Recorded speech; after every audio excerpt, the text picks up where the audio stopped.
Call friend. Welcome, host, acid part of our life na. Oo, grabe talaga.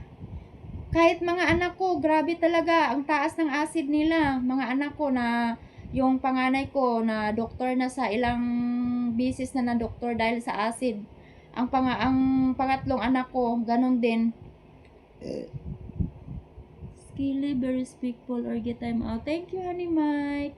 Thank you, my friend, sa advice mo kasi mag-ano ako later, mag-inom ako pagkatapos ko nito. Parang minamassage ko yung yung minamassage ko yung sakit ng likod ko para matanggal siya. Tapos lumalabas yung hangin, friend. Thank you, honey Mike, for deleting bad comment. Thank you. Taga saan ka, Johnny? Taga saan ka, my friend? Dito ka lang sa Pinas? Sa Pinas ka lang ngayon, Johnny? Inom ako ng init na tubig. Thank you sa advice, my friend. Disagree, Mike? The back, do you work it? Oh, no.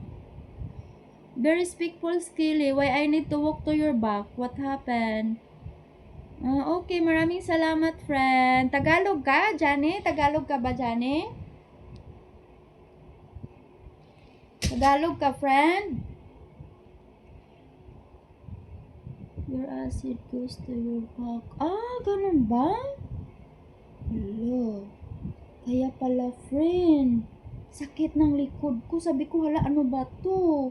Biglang sumakit talaga likod ko. Kaya pumunta na ako dito sa room at saka nilagyan ng efficacent oil.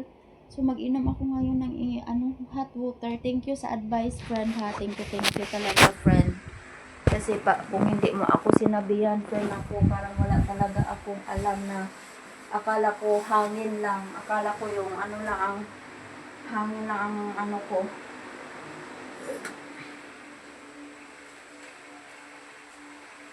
Thank you, Johnny. Thank you, friends, sa advice.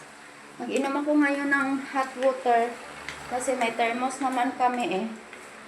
So, inom ako, guys. School coffee pa more. Honey Mike, I need to avoid more coffee. Coffee is not good to our body. So, friend, mag-inom ako ng hot water.